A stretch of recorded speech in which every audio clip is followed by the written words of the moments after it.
Divine Truth Interviews.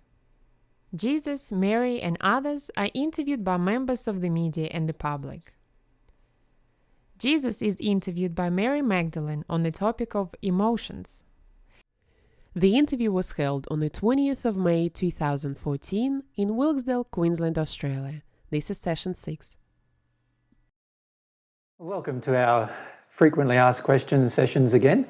This time we're doing emotions and feelings, and it's the session 6 of these series of questions and answers. And I'm with Mary again today, where she's going to ask me all the questions. So we'd like to thank her for doing so, but also thank all of those people who've sent in their questions, because there's still many hundreds of questions, even after this session, that we will have to answer regarding emotions and feelings. We're hoping today, though, that we're focusing more on just people's general questions. Some of them are about fear and grief and other emotions, but some of them are also about technical issues, I suppose you would call it, about emotions, where people are wanting to have some intellectual knowledge about what goes on with their emotions and feelings. So what we'd like to do is get started with this session, and Mary's going to ask the first question, so we'll hand it over to her. This person says, I've heard that love rules and love conquers all, including fear. When I live in fear, I don't seem to recognise this. Is this because I can't see love when I live in fear? Or am I just so desensitised to love and so invested in fear? What will it be like when love rules? Well, again, there's a lot of sections to this question, so let's go through them. Firstly, the whole love rules and love conquers fear. They are slogans which a person will never feel until they actually let go of their fear from it as an emotional experience. So the average person, when they consider love, they actually feel quite a lot of fear when they feel about love even. Yeah. And that's because the fear itself is dictating how they interpret love to be. And quite frequently, that's why we enter codependent addictions and then call them love. So while true love does conquer fear, the reality is you must first conquer fear before you can feel it. And that's why true love conquers fear. I see. And for the majority of people, they don't go through their fear, and so they try to create a fictitious place where they believe themselves to be in pure love, but they're carrying around large amounts of fear. And obviously, while you're doing that, it's going to be very difficult for you to be sensitive to love, and it's also going to be very difficult for you to even feel it, let alone understand it. And to understand love, you must feel it. And to understand true love, you must feel true love. For most people, they understand what I would classify as codependent addictions, and they call that love. And unfortunately, that's where most people's relationships on this earth are. They are in codependent addiction with each other. They call it true love, especially when most of their codependent addictions are met by the other person. Yeah. If very few of their codependent addictions are met by the other person, then they don't call it true love so much. They just say, they call it an affair or some other kind of, some other kind of name or term that we give to love, quotation marks, being involved in our relationships. So I feel firstly we need to give up the slogans. We need to say to ourselves, well, even if love does conquer all fear, and even if love is a beautiful thing, I don't really feel it. And so there must be a reason why I don't really feel it. And I need to be honest with myself that I don't actually feel it. In fact, you need to be honest with yourself about any emotion before you can actually feel the reasons why you feel the way you do. Yeah. And it's no good trying to convince yourself that you love or you're loving while at the same time in denial of most of your emotions, because in the end you're not loving. It's quite simple. It's impossible to actually be loving if we're in denial of so many emotions. Of course it's impossible. That's why the majority of people from this earth enter the first sphere of the spirit world when they pass. And the first sphere is 6 spheres separated from natural love even. So there's so much separation between what God defines as the perfect human love and the love that we have on the earth. There's 6 spheres of separation, in fact, between those two locations. So we've got to understand that what we see love to be on earth is completely distorted, completely out of harmony with the way God intended us to naturally live even. And this is without God's love. And the difference between the human love and God's love is like, again, it's like comparing infinity with a very small finite thing. So it's like comparing, if you like, the size of the earth with the size of the sun in terms of the differences between the types of love as well. And the majority of people haven't even perfected the first type of love. That's the love relating to humanity, or the love that comes from inside of you out to somebody outside of you. And because we haven't perfected that kind of love, in fact, we're nowhere near perfection of that kind of love, we have a lot of misunderstandings too about what God's love would be. So that's the first thing that needs to be said in answer to the question. Then I think we should remind the viewers of what the next part of her question was, so where she asked the first question, if you like. So, the first question was, when I live in fear, I don't seem to recognise that love rules or love conquers all. And that's very true. When she lives in fear, she can't recognise love at all. You can't, and that's the truth. It's impossible. Sorry, you just need to have a pause. So the next part, and really the question, which is probably what I should have said earlier, she asks, so when I live in fear, I don't seem to recognise that love rules. Is this because I can't see love when I live in fear? Yes.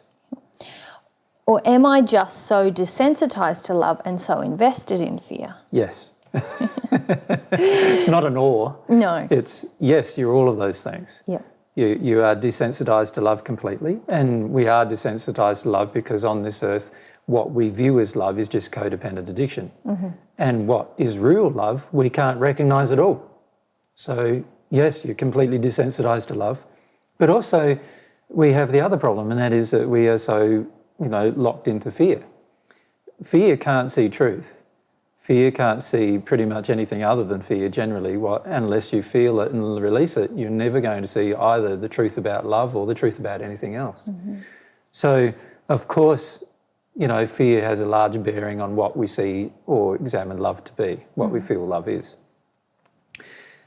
We're going to think that anybody who allays our fear, who makes our fear go away or reduces our fear, loves us. That's what we're going to think. And that's not love at all. And in fact, that's why the majority of people on earth don't feel loved by God, because God does not make your fear go away. God does not reduce your fear. God doesn't need to, because God knows that if you accepted God's truth, you would automatically be less afraid.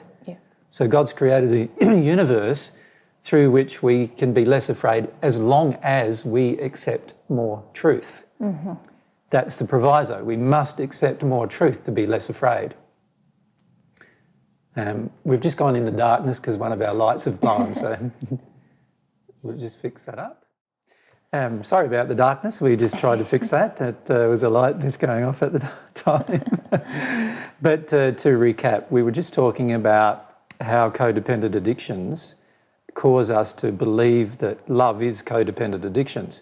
And this is the problem that we face on earth, is that we're constantly feeling that when somebody meets our addictions, so for example, if we feel afraid and somebody makes us feel safe, we automatically believe that that person loves us. And God doesn't do things like that. And as I discussed just before the power in it, God doesn't make our fear go away, because God knows that we have fear because we're not accepting the truth. Once we accept all the truth, and particularly all of God's truth, we will have no fear, and therefore we don't need to have anybody make our fear go away. And so that's the beautiful thing about God, is that if we do everything as God's way, in the end the fear will disappear, and we'll also be able to recognise real love. So that's the problem. The majority of us are completely desensitised to love because we are only sensitive to someone meeting our addictions, which we call love. And the majority of us have a huge amount of fear, so we're desensitized to truth. We want the false things to be true, and that's what fear is. That's what causes our fear, in fact. So because we want the false things to be true, we're unwilling to accept the truth. And the sad part of that is that the truth will actually help our fear go away as long as we feel it. In other words, the truth will expose the feeling or emotion of fear within us. And if we are sensitive enough to allow the feeling of that emotion, the fear will dissipate. And as the fear dissipates, we will come to feel the truth. So we will actually feel the truth as an emotion, not as an intellectual thought. So codependence can make us feel like our fear has gone away, but it's just suppressed.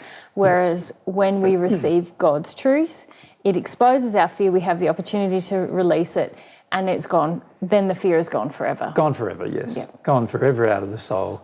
And there's very few circumstances in the future where that may return, and very unusual circumstances, of course, where it may return, but not anybody on the earth doesn't need to worry about that. If they allow themselves to process through their fear in that manner, when the truth exposed their fear, then they would find they would become fearless through the process. And as they release more fear, they are more open to the truth, and therefore, because the truth is a doorway to love, they're more open to seeing love and recognising it, and also allowing the feeling of it. So in other words, allowing God's love to enter them, and even allowing other people's love to enter them, true love to enter them. They'd now be able to recognise when even someone else loves them, rather than that person being in a codependent addiction with them. So we become much more sensitive as a result. So the only reason why we're desensitized is because we're not facing the truth, and we don't want to. And why wouldn't we want to? Because it confronts our fears, and we don't want our fears confronted. So that's the only reason why we would remain in the condition we currently are. Now, she asked the last question, part of the question, doesn't she? It sort of perhaps links to what you've been talking about. What will it be like when love rules? Now, I must first address the presumption or the premise in the question. Now, everybody asks me, what will it be like when? Now, the reason why these kind of questions constantly get asked is because you have yet to experience what it's like then. And so you want somebody to tell you, oh, it's going to be okay. You'll be okay. Don't worry. You want somebody to allay a fear.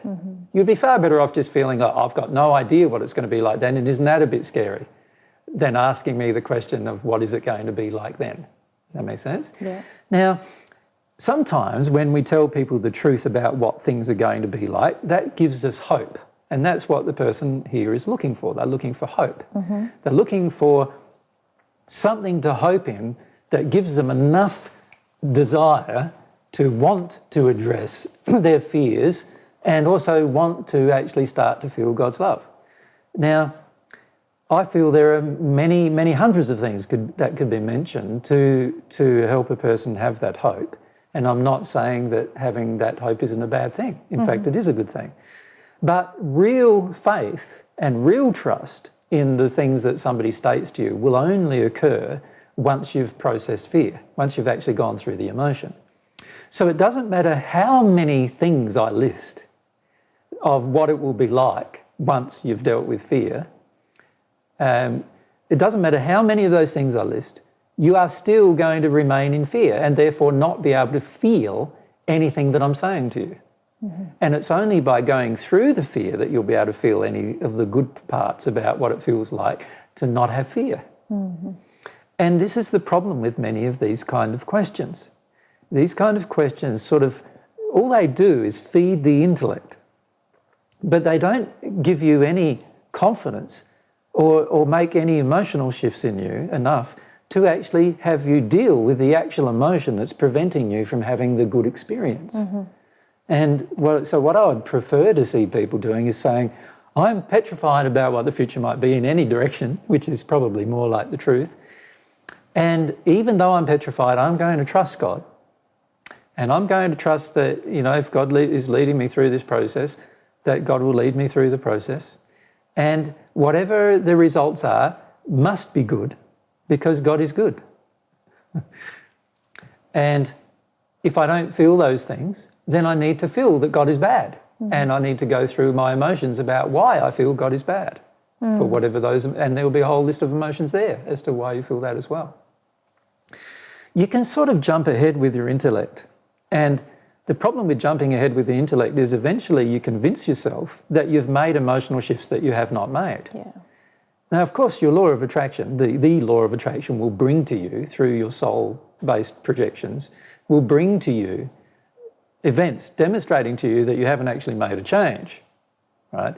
But unfortunately, you might have convinced yourself that you have, and then you start blaming other people for those particular attractions. Yeah. So in other words, you say, oh, I'm all nice and loving now, so it must be all your fault that you're attacking me, or all your fault that this particular thing happened to me. Does that make sense? Yeah, it does. Rather than going, oh, okay, this thing is still happening to me, so I'm the centre of what's happening to me here, so therefore I've got to address something, or I've got to address some kind of emotion inside of me that's causing these events to occur.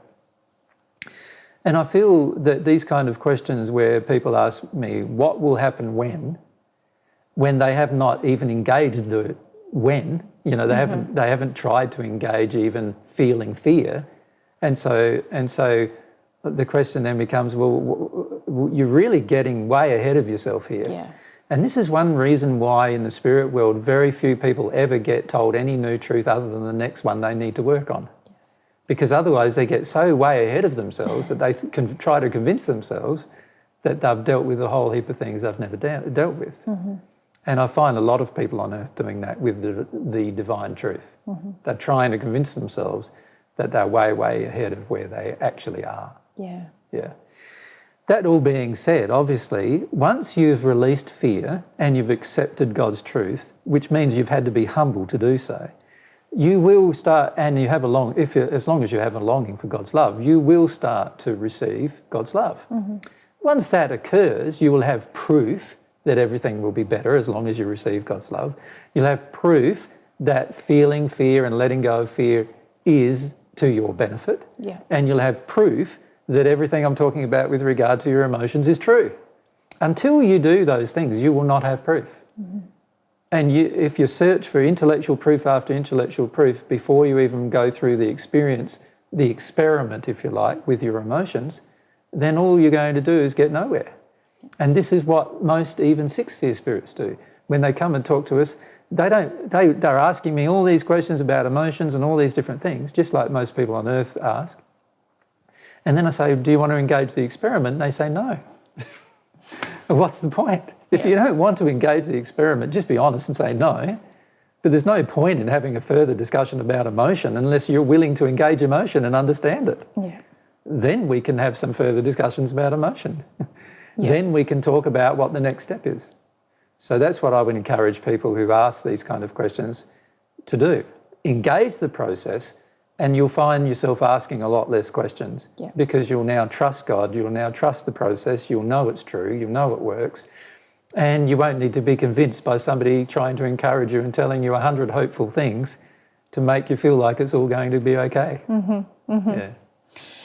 And within this question, I mean, this person's asking, what will it be like when love rules? And I sort of feel like love already does rule the universe. Exactly. It's just that we personally elevate our avoidance of fear to such an extent that we can't even see what love is, as you mentioned with Correct. the codependence. And we don't recognise that every law that's governing our existence right now is based in love and Exactly. is designed to help bring us to love. So what will it be like when love rules? Well, it'll be like this. When we decide to act in harmony with it, then we'll begin to change. But yeah, the reality is, like you say, very important for people to understand, isn't it? That love is already ruling. Yeah. So it's going to be exactly like it currently is when love rules. yeah, exactly. Now, the only reason why it is so painful for people on earth is because the majority of people on earth are totally in disharmony with love. Yeah. And that's why there's so much pain and suffering. And that's also why they don't even think love rules. Mm-hmm. But the reality is love rules every single event that happens to you. Yeah. Every single event that is controlled by laws that are all governed by love. So like to then assume that love doesn't rule is another presumption Yeah. that is obviously false. Yeah. Love always rules. Yeah. But of course, you're not going to feel that when you're in opposition to love. Yeah. And when we're in codependent addiction, we're in complete opposition to love. And so therefore we're in the pain that naturally results from our opposition to love. Yeah. And it's from our opposition to love, not from the world's. Yeah. So our personal pain is a direct result of our own personal opposition to love. We are personally in opposition to love when we feel pain. Yeah. Like, so when I'm talking pain, any emotional pain, any physical pain, any pains at all are all indicators that we're in opposition to love. We ourselves are, not the world, we are. And this is where most people go wrong, because they blame the world externally to themselves and say, oh, love doesn't rule this world. Yes, love does. Love completely rules this world. It's just that you're in so much opposition to it, and unfortunately so are billions of others, Yeah. that we are getting the complete results of our own opposition to love, and all the laws are trying to correct us still. Yeah. All the truth is still available to us, but we're just in complete opposition to it. Yeah. And we've got to remove the opposition. And this is what I feel most people don't do. They don't remove the opposition inside of themselves towards love. And they don't, and all the opposition comes from a lack of understanding of truth, and that comes from fears and other feelings generally, but it also comes from things like using our will to oppose love, like purposefully using our will to oppose real love, purposefully using our will to feed our codependent addictions.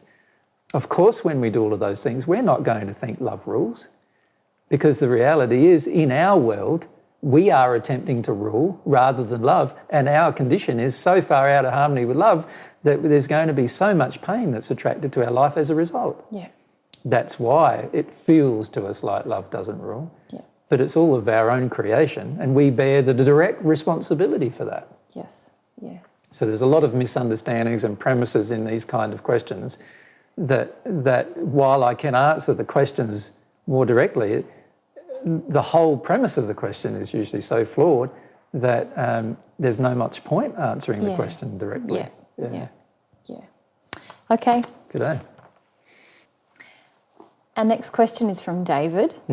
He asks, comforting my daughter if she wakes up from a nightmare and is scared feels right. I naturally go to hold her and tell her as much truth as I'm aware of. I say things like that I believe that there's a spirit world and sometimes these people will scare us, but they're just people like you and me. Sometimes wearing masks like at Halloween, but Daddy will always do everything I can to keep you safe. I say I love her and that I will work on myself so that there will be less and less of this happening to her. I just wanted to know what I feel might be happening and in the end to comfort her. I can see there's a fine line between going to addiction, not taking responsibility for what I attract, basically comforting myself, and between that and being a loving father. Where do you guys feel that line is? Would it be better and more loving just to feel my fear at that moment? Well, David, there's a lot of things you're skipping over here again in this question. So perhaps what we need to do is analyse things a little bit more deeply in the question itself. And because I have met you, I obviously know what emotions you are also avoiding. So let's talk about some of those. Firstly, your daughter feeling fear and waking up from a nightmare feeling fear does not necessarily mean that you are afraid. If you look at what is happening in the event, you are coming to rescue a woman who's feeling fear. That's what's happening here. You are rescuing your daughter who is feeling fear, and you, in the process, get to feel like you're a good dad. And to be honest, this is exactly what is happening between you and women. I just need to cough again, sorry. So David, the first thing that we need to be aware of here is that you're really in this codependent addiction here and you're acting it out with your daughter. Now, you're actually acting it out with every woman in your life. Your daughter's fear is a reflection of your wife's fear rather than your own. So that's the first thing he needs to understand.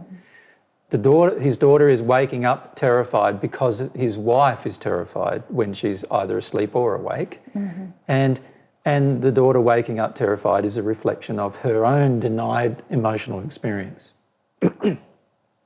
Her mother's own. Her mother's own Yes. emotion. Denied. I'm losing my voice again. Just let me stop. I just should mention to everyone, I'm getting a bit hammered today from spirits and so forth, and I've had a busy day already. So that's why my voice keeps going on me, and hopefully it'll clear up as we progress. Yeah. But getting back to the subject, the relationship that he has with women is this. Yeah. He is the rescuer. He meets many of his own addictions by becoming the rescuer. He gets to feel like he's either a good father or a good husband or a good man. And he's mostly rescuing women. So he gets to also have projections at him that are more sexual in nature, particularly from his wife. And when his wife does not give him those feelings, he then feels sexually inadequate. Yep. So he's looking to feel sexually adequate through the feelings that he gets projected at him from his wife. And of course, his wife's in a lot of fear, and we know that because his daughter is in a lot of fear. Yep. And so his daughter is not in fear because of his fear. So that's the first thing. And so this question, and this is similar with many other questions that we get, demonstrates that a lot of times a person asking a question has no real reflection of what's really going on. Yeah. They don't really understand what they've attracted and why. Yeah. When a woman goes into fear around David, David feels he must rescue her. That's what's going on. He doesn't want to feel why he's got to rescue her. He doesn't want to feel what he gets out of rescuing her, but he never. So he goes into his addiction and rescues. And while I'm not saying that to hold your daughter and remind her about the truth is a bad thing, because I don't believe it is a bad thing, in this case it is driven completely by his desire to rescue a woman from fear. Now, if it was me with his daughter, I would be saying, let yourself feel your fear. Yeah. Let yourself go through your fear. Let yourself experience it. And if it was me, I would also be getting my wife into the room and saying, you have got a lot of denied fear because your daughter keeps on waking up with denied fear and I keep feeling like I've got to rescue it. And unless you deal with your denied fear, our daughter is going to keep waking up with it.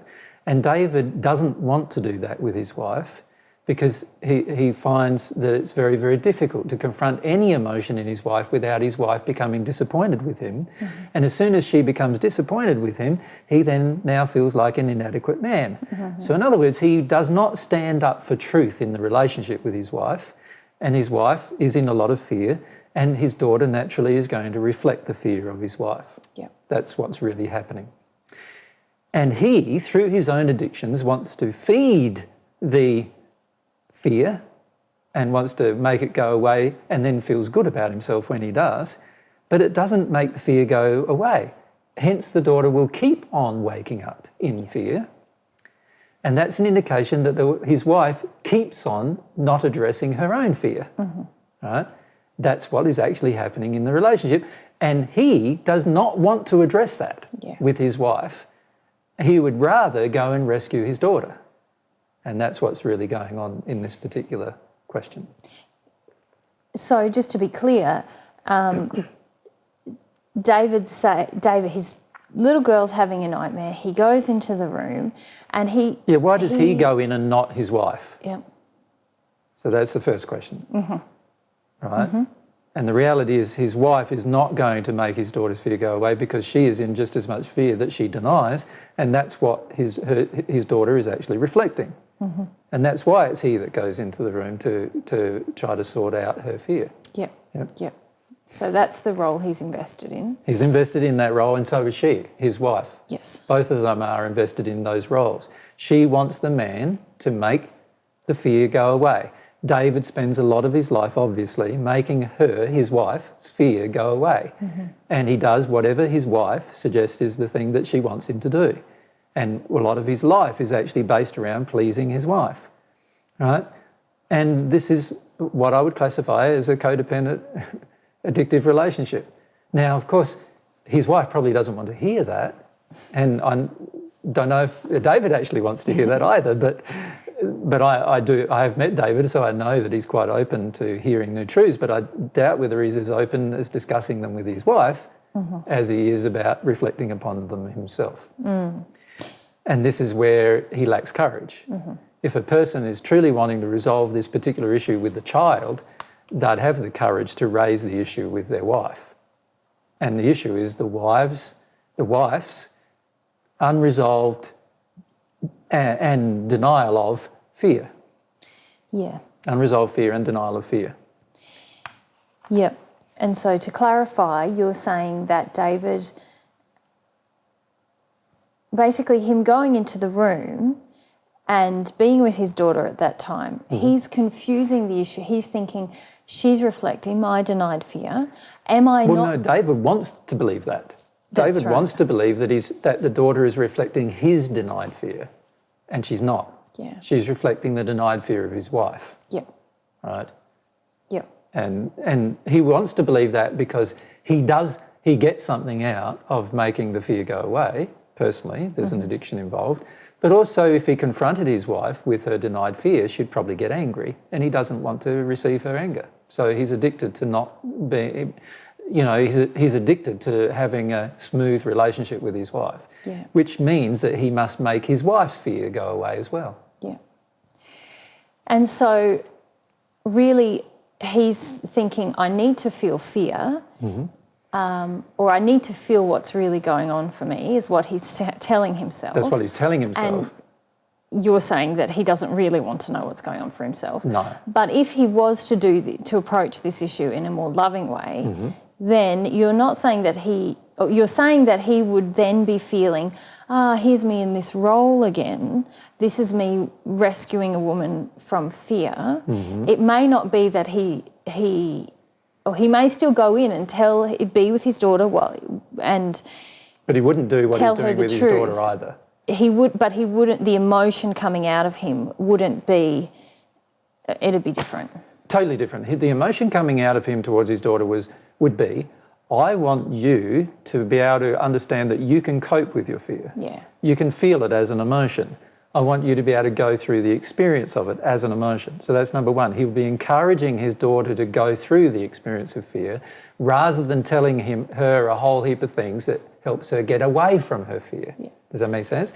While he's telling her the truth, at the end she won't believe any of it until the fear is gone. Yeah. And the fear has to go through the experience, and so she needs to experience it. Now in this case, because she's a child, she's reflecting the denied fear of her mother. So unless her mother goes through her own fear, this problem will continue. And what David's actually doing is shutting down his daughter's expression of the fear, so she's going to grow up to be exactly like her mother. Yeah.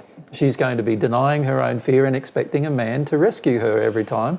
And that's going to be a very codependent addiction that he's actually creating in the daughter. So it's actually quite a dangerous thing to do, what he's doing, even though he's telling himself, he's telling her the truth. Yeah.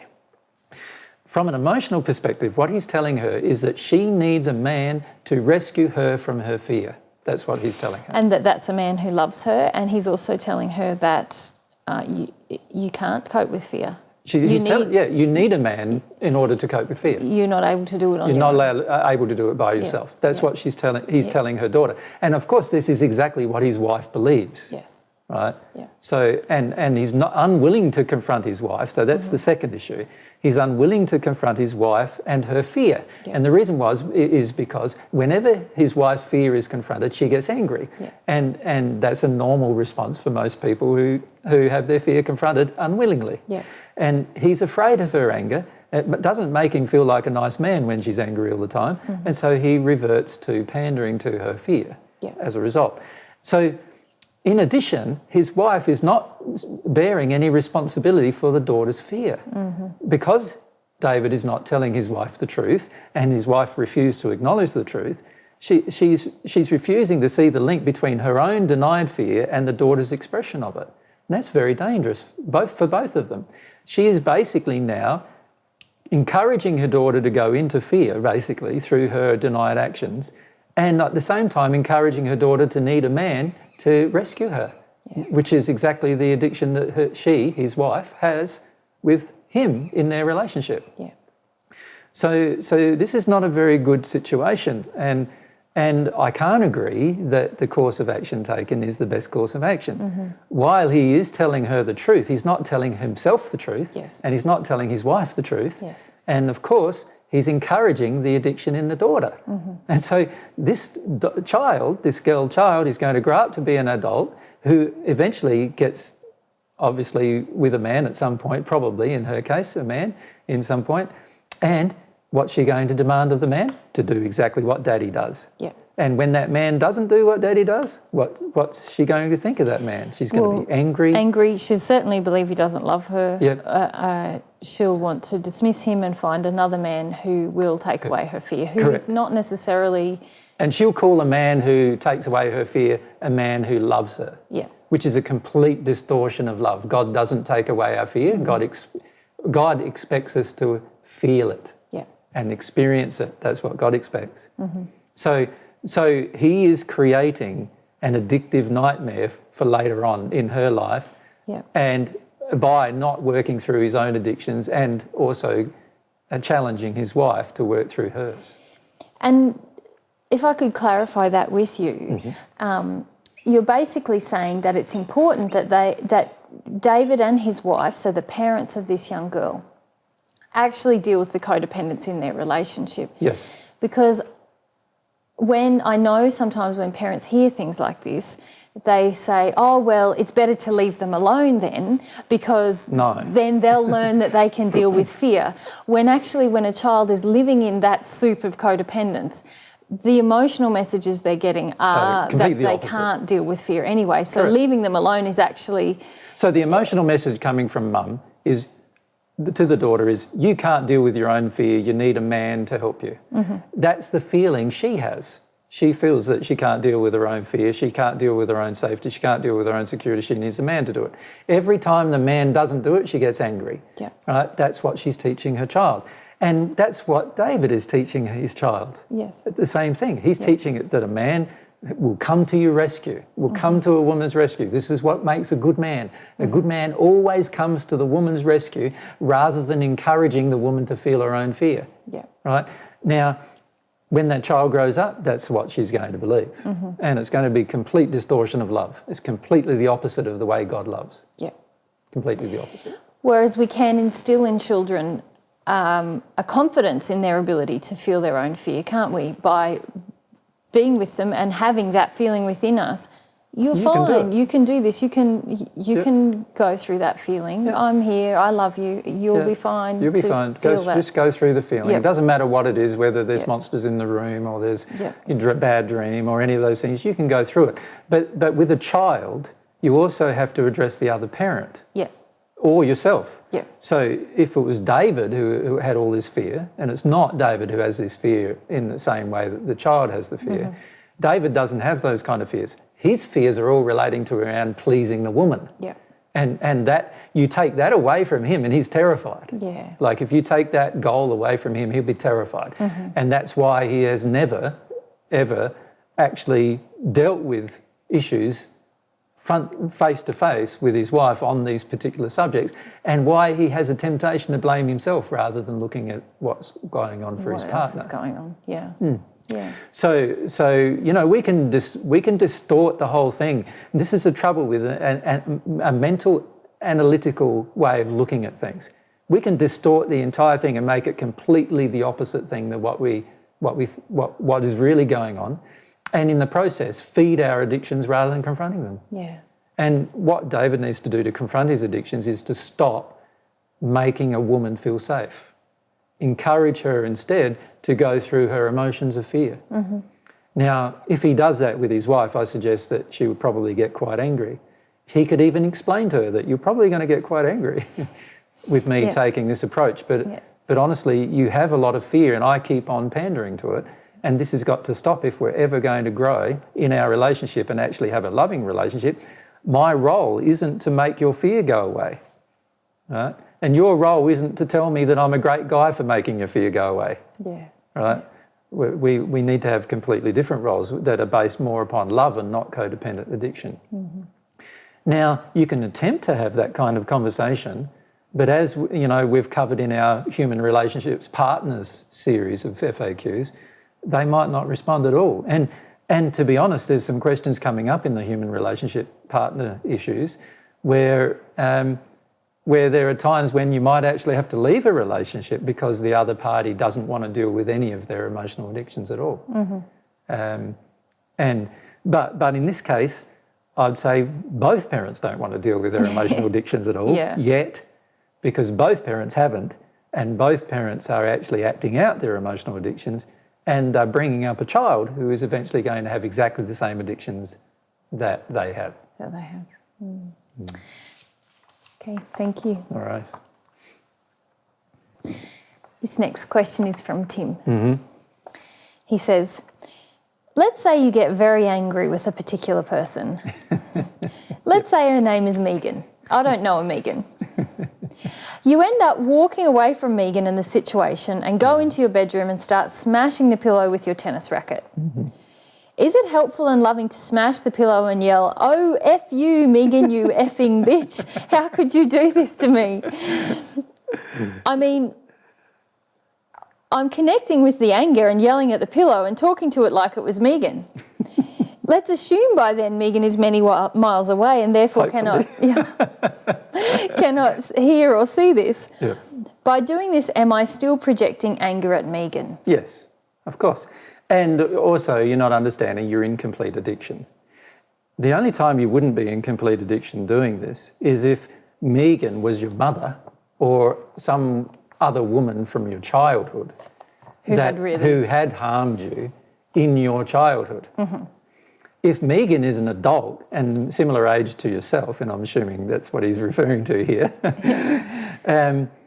you know, then she isn't the cause of your addictions. She's not the cause of your fears. She's not the cause of your grief. She's just an attracted event, attracted by your own soul, in fact, in order to help expose within you an emotion that's out of harmony with love. That's all she is. She's not the cause of it. And this is the trouble with this kind of rage. This kind of rage, which is adult rage, is completely driven by the addiction not being met. So is it Tim? Tim, yeah. Tim, you have an addiction with Megan. I know you don't know Megan.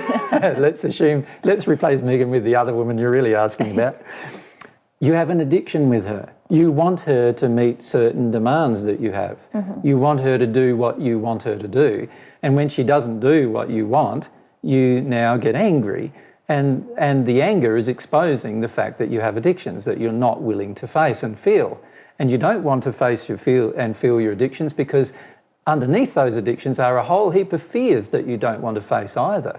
That's why you're getting angry. You're getting angry because the expectations and demands of your addictions are not being met, right? And these are all adult expectations and demands focused at an individual who's not from, I feel fairly sure, is not from his childhood, but rather is a person who's in his life currently, and a person with whom he'd probably like to have a relationship, I would say, and that person is not meeting his addictions.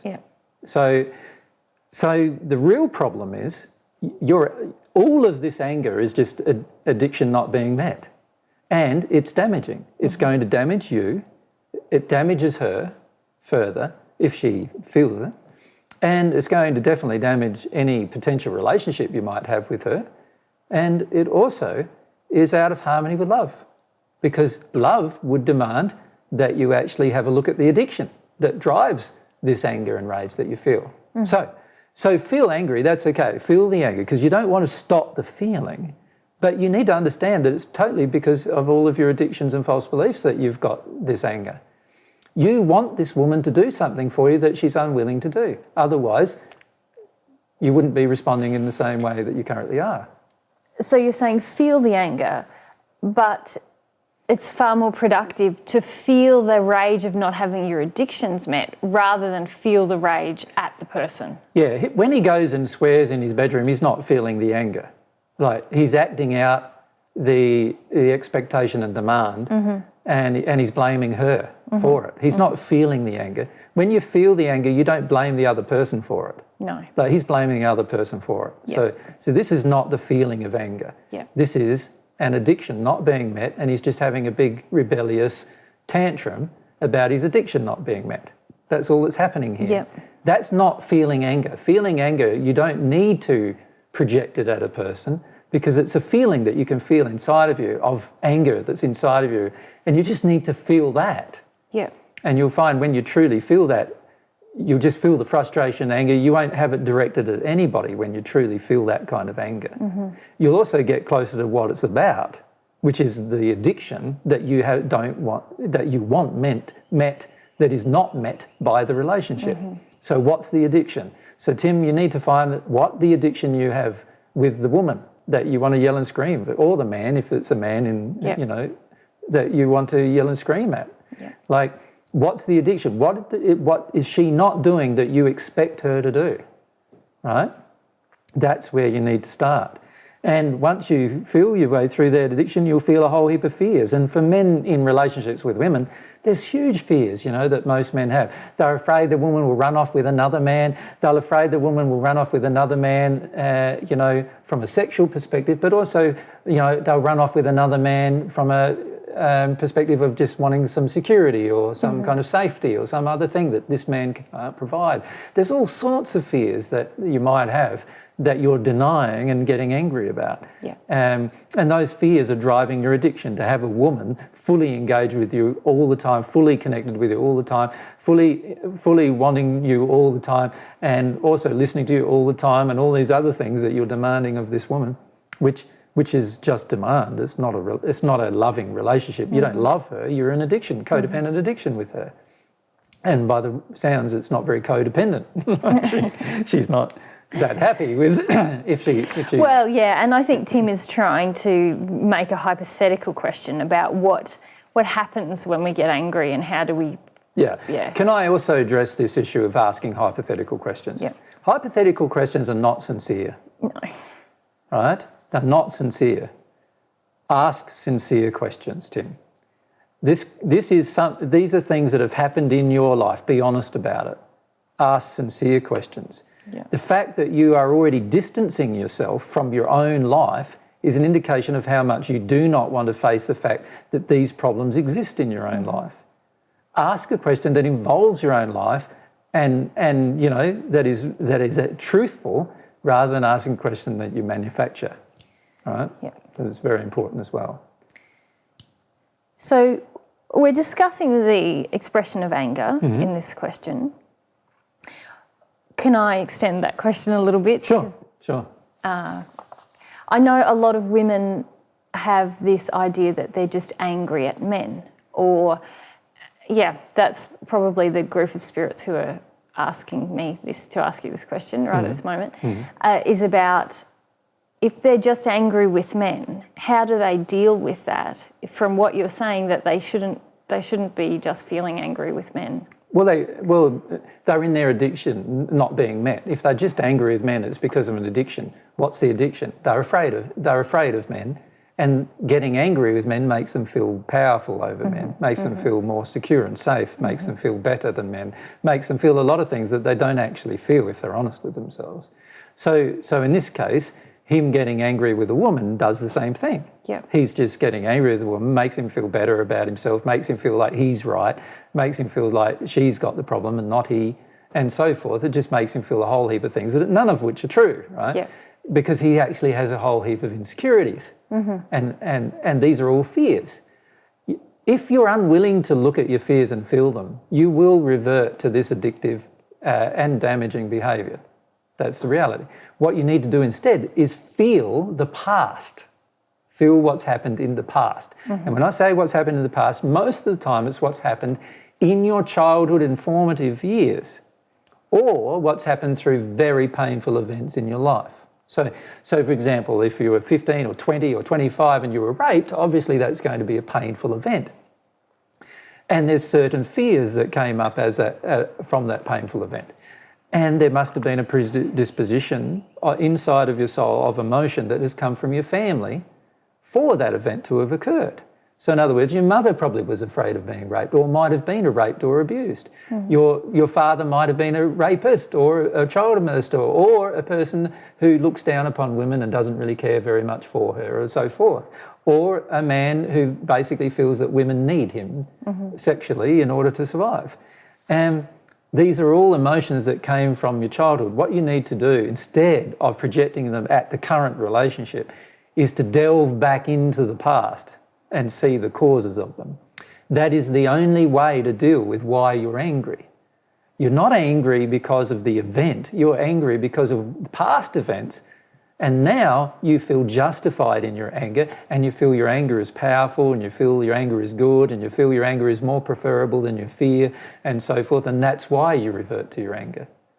You revert to your anger because your addictions aren't getting met. It is far better to go back to the addiction and go, what addiction is not getting met?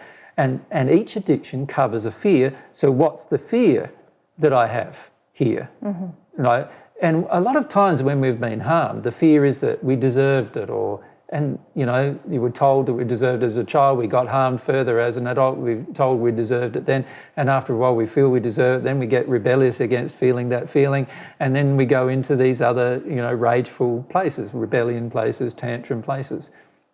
They aren't going to help us progress. To help us progress, what we need to do is go back to the causes of these particular problems. And that means going back to what you're terrified about and feeling your terror about it, rather than reverting to rage. So this kind of adult anger is completely purposeless, actually. It also harms other people, and therefore we become a participant in the harm of others, which degrades our soul condition. In other words, we get darker in our own soul as we project these kind of rages towards other people. And so you've spoken in the past about when you feel angry, go and punch a punching bag or let it out in some way. But I'm now talking about the kind of rage where you're connected with it, not the kind of rage where you're blaming someone else for it. Yeah. I understand. So I go outside and go, but it's not at anybody.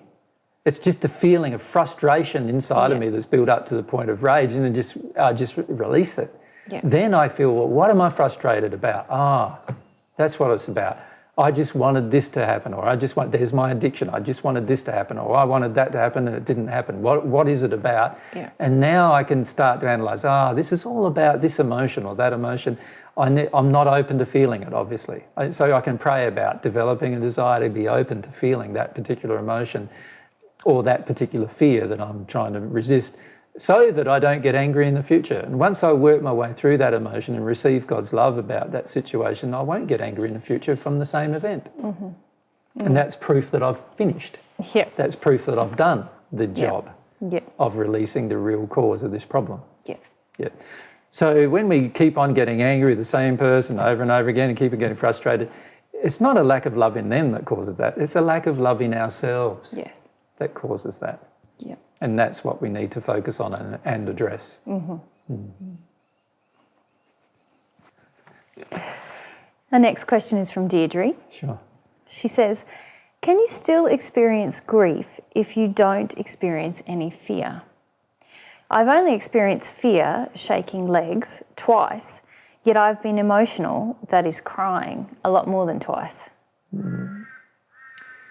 Well, as I've pointed out in many occasions, women generally would prefer to feel grief than fear. And unfortunately, the kind of grief they're feeling is not the causal emotional grief that's going to heal them, but rather the rebellion grief of not getting their addictions met. So I would suggest to Deirdre that mostly what she's experiencing is not her causal emotional grief, but rather the rebellious addiction grief that comes from having a tantrum and not having your addictions met. Yep. Because the reality is you won't get below your fear into your causal grief unless you're willing to feel your fear. Yeah. And if you've only felt your fear twice, in a very short period of time, then I would suggest that you're quite resistive to feeling fear. And therefore you've probably got quite a lot of addictions, and therefore you've got a lot of crying to do when those addictions don't get met. And what happens to the average person when their addictions don't get met is they cry or they get upset, but the reality is it's not causal grief that they're experiencing. And proof of that is that their life isn't changing. Yeah. And I know Deirdre as well, and I know that while her life has changed a little, it hasn't changed very much. Yeah. And that's an indication that she's not getting to causal grief, even though she's done a lot of crying. Yeah. So what she's doing is actually what I'd call rebellion or tantrum. It's a grief that you experience when your addictions do not get met. You are far better off to focus on your addictions in a more positive manner and have a good look at them and analyse them and feel about them. Feel the actual addictions in play. Feel why they are unloving. Most of what happens to us in terms of our life is the cause of the choices that we have made that are unloving. And most of us are making choices every single moment of every day that are unloving while we believe they're loving. Yeah. And that's the sad thing about our life. And this is why most people have not progressed very well on the Divine Love path, because to actually get to causal emotion, which heals you, you have to be very, very honest with yourself. And the majority of people are not that honest with themselves, unfortunately. They cry and they go, oh, AJ says it's good to cry because they're feeling my emotion. I'm feeling my emotion. Isn't it wonderful? I'm crying. I should be progressing. Oh, 5 years later, it still feels like I'm crying about the same issues. But, you know, why aren't I progressing? Oh, all this divine truth stuff's all crap. You know, and that's where the average person goes. But they go that direction because they're not actually honest with themselves. They haven't felt any causal grief. They've only felt their grief that comes from not having their addictions met. Yep. And that kind of grief is a tantrum, and it does not heal anything. In fact, it is a projection out onto the world or other people that actually is harmful to you and the other person. So it actually degrades your condition feeling that kind of grief rather than looking at what's underneath it. Yeah. So while you're allowed to feel your emotions of grief if you want to, that you've self-deludedly created, it's not going to benefit you in the long run. You need to get into feeling the addiction you have and then feeling the fear that drives it. And when you do that, then you'll start to actually feel quite a lot of grief. And the average person has quite a lot of grief to feel, you know. And it wouldn't surprise me if the average person starts getting into their grief. Once they get into it fully and open-heartedly, it might take them a few years to feel through all of their grief. Yeah. Because it usually took 15 years for it to enter them. And there's quite a lot of it. Yeah. Yeah. Okay, thanks. This next question is from Johan. He asks, is being emotionally shut down always a result of fear or a telltale sign of fear? Well, yes, it's always a result of fear and terror. That's the reason why we become emotionally shut down. But we also need to understand that fear as an emotion is a whole set of belief systems that are all false. Yeah. And the reason why we become emotionally shut down is because we emotionally believe a whole heap of things that are completely false from God's perspective. So that's the primary reason why we become emotionally shut down. It's a choice that we make to continue in our belief systems that are false. So truth is going to help us open up that. Truth is going to help us expose the beliefs inside of us that are false. And in the process of exposing it, if we allow some of the emotions to flow during the exposure, then of course we start to become emotionally sensitive. And it's great to be emotionally sensitive. In fact, in the end, we want to be completely emotionally sensitive and open. And that is the best way of progressing once you're emotionally sensitive and open. But it did take me probably over one whole year of effort before I became emotionally sensitive and open and allowed myself to connect to that inner child within who was injured and hurt. And for the average person, it takes probably longer than that actually to connect to that, because there's so many false beliefs surrounding feeling that inner child, that child's experience. Yeah. And most of those false beliefs usually were established by the environment, by in particular our parents. Our parents browbeated their belief systems of why we should not feel specific emotions into us. And then often they used emotional techniques or violence, abusive techniques, to reinforce their belief systems inside of us. And so most of us are petrified of feeling any emotion as a result. Yeah. And because of that, we also become very emotionally shut down. And every person who has manic depression or depression is emotionally shut down from experiencing their emotions. And what I would suggest to every person who has manic depression or depression, that they look very sincerely at the techniques their family used to shut down their emotional experience. Yeah. And in particular, their emotional experiences, even of anger, but also of fear and grief. Because you get to the point where you shut down everything, and that's why you get depressed. Yeah. So mental illnesses such as depression are the direct result. They're not really mental illnesses, they're emotional illnesses. Yes. I wouldn't classify them as a mental illness, but rather an emotional illness caused by the suppression that came of emotions during our childhood. And the only way to undo the effects of it is to allow ourselves to examine our childhood with more honesty and allow ourselves to begin to feel some of those childhood emotions. Yeah. And to do that, we need to become sensitive to the inner child, the child who experienced those emotions and locked them all up at the ages that those emotions occurred. Yeah. Yeah.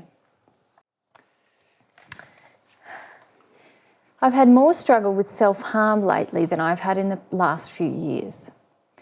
My guides have told me that I would prefer to harm myself than feel my pain. I've recognised and felt a little bit of hating myself and wanting to harm myself. It came up one day when I got a really bad headache. I've had feelings of being really angry about being responsible for things that have happened to me. I've spoken to God about how, because I feel so responsible, that I just don't want to be responsible for anything, not even myself.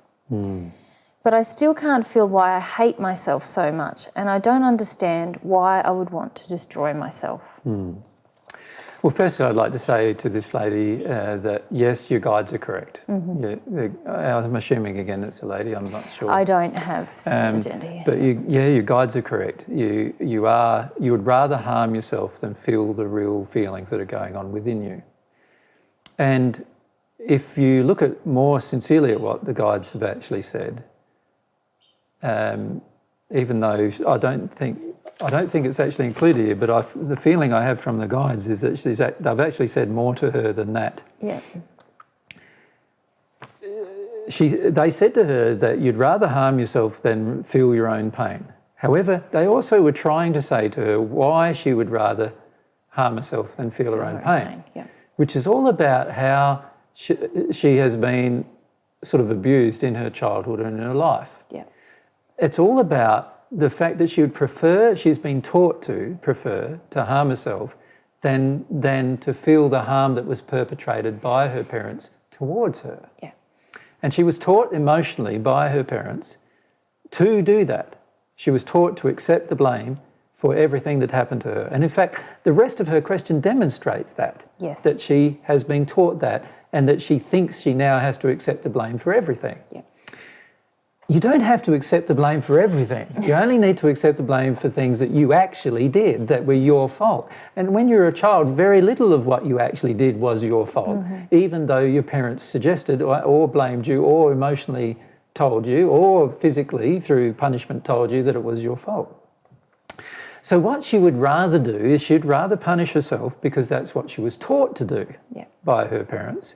She'd rather punish herself than feel that her parents are to blame and to feel that her parents are the fault and to feel what her parents actually did, which is the true extent of her pain. So she'd rather punish herself than feel her real pain.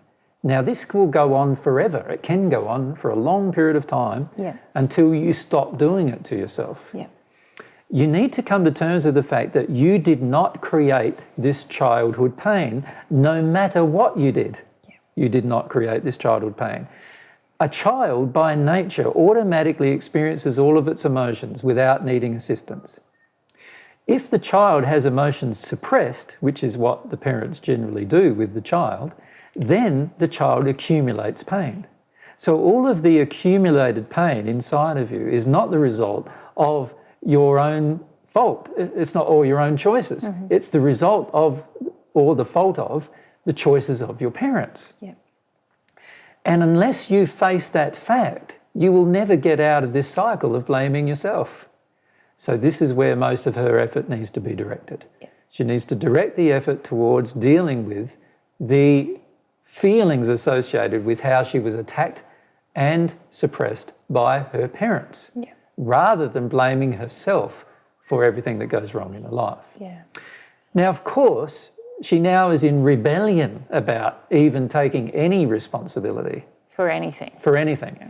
And usually people who have been treated like this during their childhood want to actually avoid any responsibility now for any decision.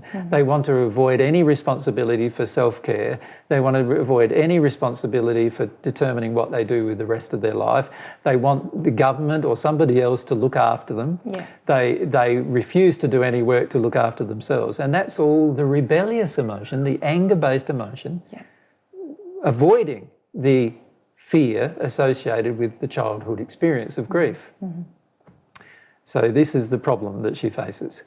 And to be frank, a lot of people face exactly the same problem. Yeah. A lot of people face this problem where they either revert to self-punishment or they blame the world rather than feeling their own pain Yeah. about what happened in their childhood experience. And there is a direct relationship to their refusal to acknowledge the truth of their own childhood. Yeah. So I would suggest that if she's finding it difficult to acknowledge the truth of her own childhood, that she maybe goes along and finds a psychologist or a psychiatrist of some kind who doesn't put her on a drug, but rather helps her go through the emotional process of finding the truth about her own childhood as to why she feels so, self-blaming and self-punishing now. Yes. And that would be very, very helpful for this person to do that. Yeah.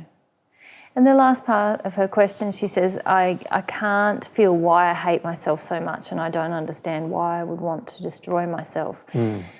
Really, what you're saying there is that that desire, that urge, feels so strong in her because it's in place of her feeling what happened in her childhood. So It's not only that, she has a high amount of fear associated with feeling what happened to her in her childhood because of what her parents did whenever she felt in her childhood. Yeah. So her parents always blamed her Yeah. for whatever they created in her. Yeah.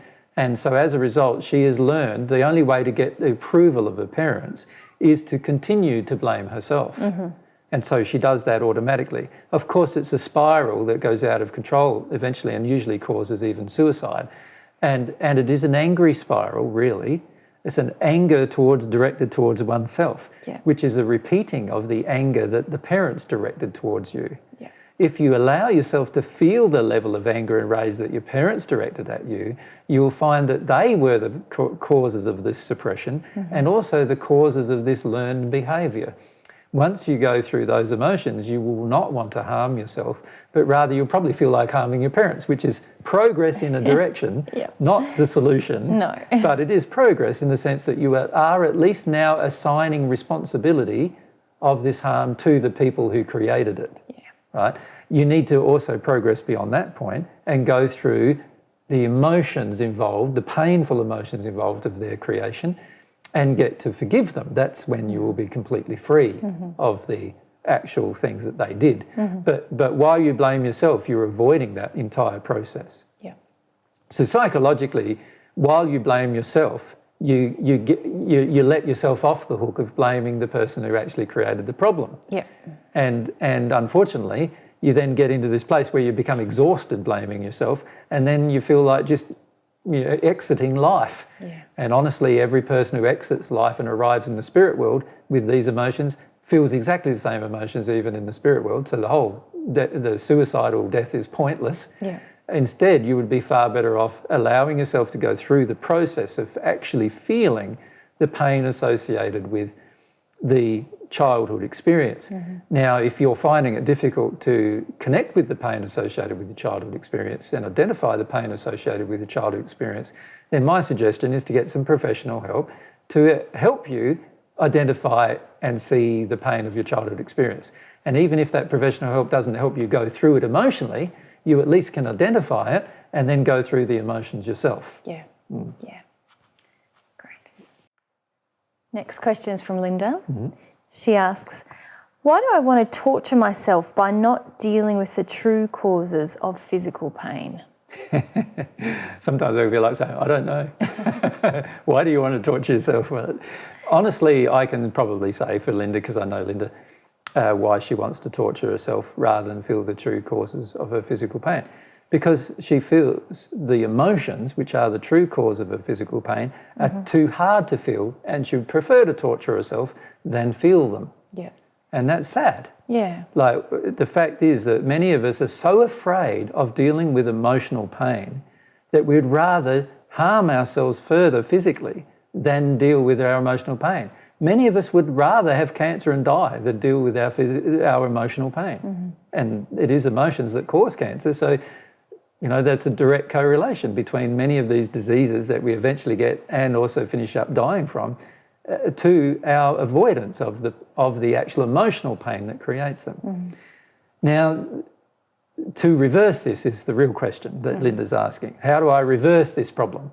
Well, by developing a will to actually go through emotional pain. By understanding that there are huge benefits of going through emotional pain. Understanding that your relationship with God is dependent upon you being willing to go through emotional pain. Understanding that God wants to help you go through your emotional pain. Have trust in God that God wants to help you go through emotional pain. Understand that God's universe has been created to help you release your emotional pain, and so forth. Yeah. These are all things that you can start to reflect upon and develop a will, a desire enough that you're willing to go through your emotional pain rather than create physical pain. So that would be my suggestion. Allow yourself to go through the emotional pain, then you will not be torturing yourself with physical pain anywhere near as much. And that's the beautiful thing, is you end up having, your body finishes up releasing pains and you finish up having no pain at all, in fact. With myself, I've found that that's been the case a lot. Like, I had huge amounts of pain by the time I was 33 years of age. And I did wonder many times whether I would die in my early 30s as a result of the amount of pain I was in. And once I started to engage my emotions, almost all of my physical pain disappeared. And it was only the emotions that I refused to engage that was causing any other physical pain other than the ones that, other than the one I'd gone through and released. Yeah. So I used to be, a terribly sickly person as a result of my complete denial of my emotional pain. And at some point I had to get to the point of saying, okay, I've had enough of this now. I'm not going to do this anymore. What I'm going to do instead is I'm going to choose to feel my emotional pain. I'm going to choose to go through my emotional pain, no matter what it takes, no matter how long it's going to take. And I've been doing it for nearly, 17 years now, something like that, 18 years. And it doesn't, there's still things I need to address and deal with myself. Things that have been very stubborn. I'm now down to the things that I had that caused sickness and illness in me when I was 2 years of age and 1 year of age. So I've now got rid of almost all the other things other than those things, but there's still obviously resistance. Yeah. And that's why I torture myself with my own physical pain, because I'm still resisting some emotions. And I need to, and I, like everyone else, needs to start acknowledging at least that our physical pain is directly caused by our resistance of our emotional pain.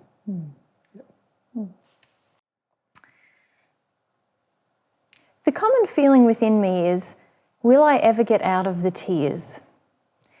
Why do I feel this way? You feel this way because you're actually feeling the tears of rebellion, the tears of what I'd call the tantrum. You're not feeling causal grief. And you're not feeling causal grief because you've yet to go through your addictions and you've yet to go through your fears. Every person who feels the tears of their addictions not being met gets in a cycle, and they get in a never-ending cycle. You can cry for the rest of your life and never deal with anything that way. Yeah. And eventually you become exhausted from crying, but you still haven't dealt with anything, right? And that's telling you that if no change is occurring, you're actually processing a self-deception emotion. So your tears are self-deceptive. They are the cause, are caused by you denying your addictions or crying when they're not met. So it's all about the avoidance of processing through your addictions. That's the reason why you're in this never-ending cycle of dealing with tears.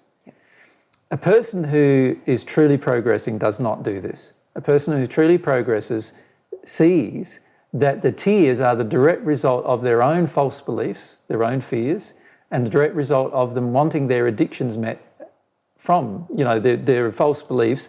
They want to cover their fears with their addictions, and they want their addictions met. And when their addictions are not met, they revert to crying. Yeah. And they're not seeing that their tears are a direct result of their desire for their addiction to be met, and it's not being met. And they don't want to feel their addictions. And so they're not being honest with themselves. And my suggestion is, if you want to get through this never-ending cycle of tears, you're going to need to be far more honest with yourself and actually see that you're actually crying in a tantrum. And what would a person be feeling if they were in their causal tears? Why wouldn't they be having that feeling, will I ever get out of the tears? Because they could feel it being released from them right at the time they're doing it. They feel a change in their body, their law of attraction will immediately change. There'll be an immediately joyful response to their attractions. There's so many differences between that and where this person is. Yeah. If you're crying over and over again without any change happening in your life, then it's an indication that you're not addressing the right thing. And usually it means that you're not addressing your issues of addictions and you're just having a good cry because you think that that's the way you've been taught to have a tantrum. And so most people are just in a tantrum, really, when they're crying. And that's not processing emotion at all. That's not processing through addiction, it's not processing through fear, and it's certainly not processing causal grief. When you feel the causal grief, you'll feel relief afterwards. You won't cry about the same thing again, in fact. In fact, if you think about the same thing again, it would hardly bring a tear to your eye at all. And in fact, you'll get to the point where it won't bring any tears to your eyes because it's all been cried out. Yeah.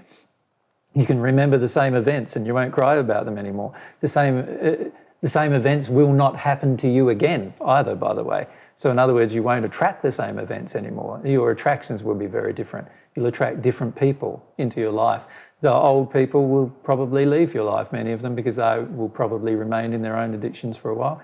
And new people will come into your life and your life will change. These are all indications that you've actually made progress.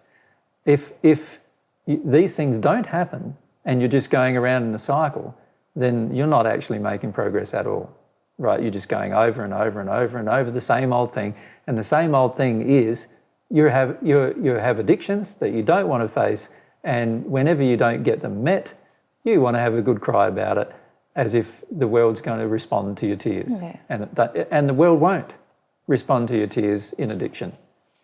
The universe only responds to you releasing a causal emotion, and causal emotions of grief are not based around anger or rage or addictions or fears.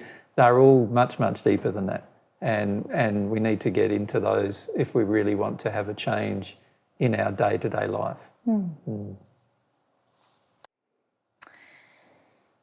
Does feeling afraid or feeling your fear but not experiencing it actually release any fear at all? So I think we need to clarify what this person's asking a little bit, don't we? Well, firstly, you can see how the person thinks. Yeah. The person thinks that feeling is not experiencing. Yeah. What? Like, no. When you're truly experiencing an emotion, you are fully feeling it. You are fully experiencing it and feeling it. Yeah. So what she's doing is thinking about her feelings, Yeah. or remaining in the feeling or acting in the feeling without feeling it. Yes. That's what she's doing. And that's very, very different than experiencing it. And it's very different than feeling it. Yeah. Feeling it is the same as experiencing it. Yes. So there's already a mistaken belief in the question. Yeah. In the question, she's basically saying that you can feel something without experiencing it. No, you can't. Yeah. You can't feel it without experiencing it. And if you're trying to convince yourself that you are feeling it without experiencing it, then you're not being honest with yourself. Yeah. When you experience the emotion, that's when you're feeling it. Until then, you're not really feeling it. You're just sitting on it. Yeah. You're just living in it, sitting on it, and it's locked up inside of you. She needs to allow herself to look at all of the material regarding how the human soul functions. And so that way she'll be able to understand that actually experiencing the emotion is feeling the emotion. Yeah, and what we often call feeling an emotion is just having a sense of it, but preventing it overwhelming us. Of course, it's fighting against it. It's sort of, oh, there it is, no, no, no, no. And we Exactly. say we're feeling sad or afraid or angry. No. But When you're truly feeling sad, you'll have tears running down your face. When you're truly feeling happy, you'll be laughing and smiling and so forth. When you're truly feeling angry, you'll be yelling and screaming and carrying on. When you're truly feeling shame, you feel really this hot flushes of shame come over you. When you're truly feeling emotions, you have all of these physiological and verbal experiences when you're truly feeling it. And you let them go, you let them happen. You don't judge them, you just let them flow. That's what happens when you're truly experiencing and feeling an emotion. Now, she's basically saying in this question, isn't she, that you can feel afraid or feel your fear without experiencing it. No, you can't.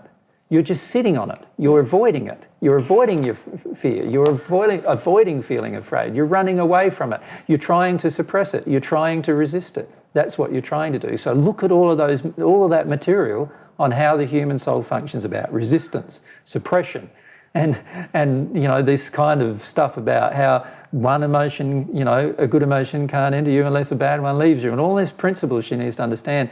And an emotion can't leave you unless you experience and feel it. They're the same thing. Yeah. So she's not feeling the emotion. So She's got an awareness the emotion exists within her and she's petrified of it. Yeah. And she doesn't want to feel it. And so then if we rephrase the question as it was perhaps intended. No, it wasn't intended. But go on, rephrase it as you Okay. intend. Oh, well, whatever, as Well, I I feel intend. quite strongly that there's this belief in this person that you can do something magical to experience your fear rather than feeling it. Yeah, I feel that they're really asking, does me having a sense of my fear or an intellectual awareness of my fear actually release any fear at all? And I think I've That's- already clearly yeah. answered that question over and over again in all of these presentations. Yeah. No, if you have an intellectual awareness of your fear, you are not feeling it. You are not experiencing it, therefore you will never release from you. Yeah. And it's most of the people with regard to fear that ask this kind of question. And the reason why, most people do not want to feel the emotion of fear.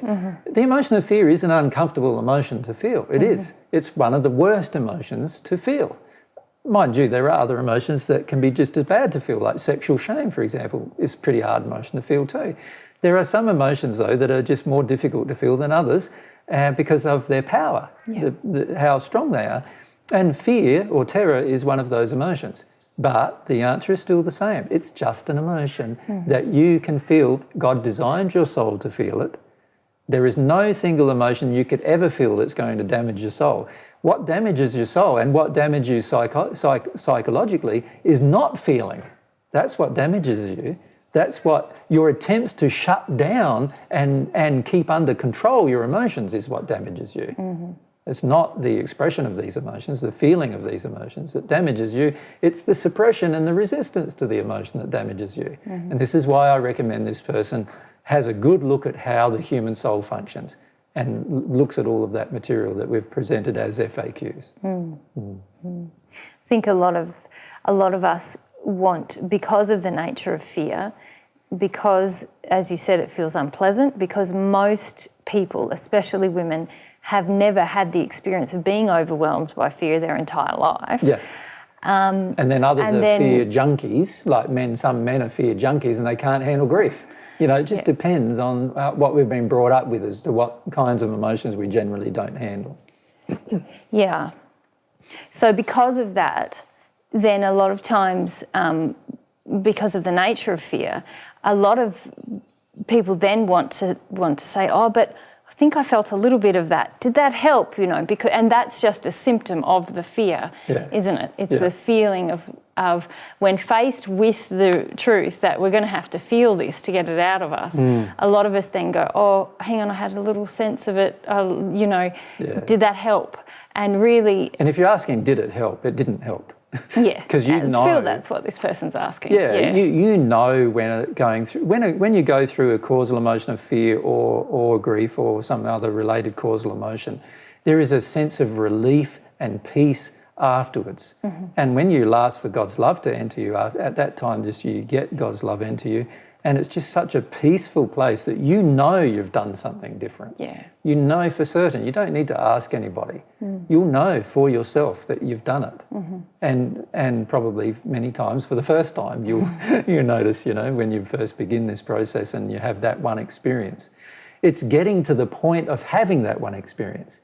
And to do that, we've got to get through our addictions, and we've got to get through our denial and our suppression. And that is the hard work. The hard work is getting through your layers of denial, getting into your layers of addictions, getting through your layers of addictions and actually beginning to feel your fear. Once you get into beginning feeling your fear, things can progress more rapidly after then, because you will now have some experiences where you release some fear, and the next day you'll sleep like a baby, as the saying goes. You'll have a peaceful day. Your law of attraction will instantly show you, the law of attraction itself will instantly show you that your soul has changed. Things around you will respond differently to you. Everything around you will demonstrate to you, you've actually made a change. If you've got to ask the question, have I changed? You probably haven't. Yeah, you probably haven't. And so you've yet to get through your addictions or your denial. And so I'd suggest for someone who's asking this kind of question, look at your denial and look at your addictions. That's the place for you to start. This question is from Mario. He asks, Hello, how Mario. much... From Sweden, I gather? I think so, yeah. Yeah, it is Mario from Sweden. How much is spirit influence increasing my fear? None at all. This is something that a lot of people tell themselves when they hear about spirits. They go, oh, these spirits are doing this to me, or these spirits are doing that to me. These spirits are increasing my fear, or whatever. No, they're not increasing it. It's already there. They're attracted to it. They're manipulating it. They're using techniques to heighten it so that you can start to feel it. But it's actually a positive attraction. Your soul is attracting these spirits in order to help you understand that your soul is in fear. And whenever they say or whenever they particularly suggest things to you that cause your fears to increase, it's not that your fears are increasing. It's that you're now becoming sensitive to what fear is really there in the first place. Right? And there's a big difference between increasing fear and actually feeling the fear of what is there in the first place. It's increasing his ability to feel the fear that's present in him already. That's what it's doing.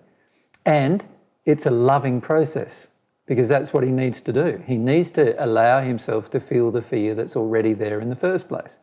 And while those spirits are not around him, then of course what they're doing is they, if those spirits weren't around him, he wouldn't probably be sensitive to the fear that he has in the first place. And so therefore he wouldn't feel it.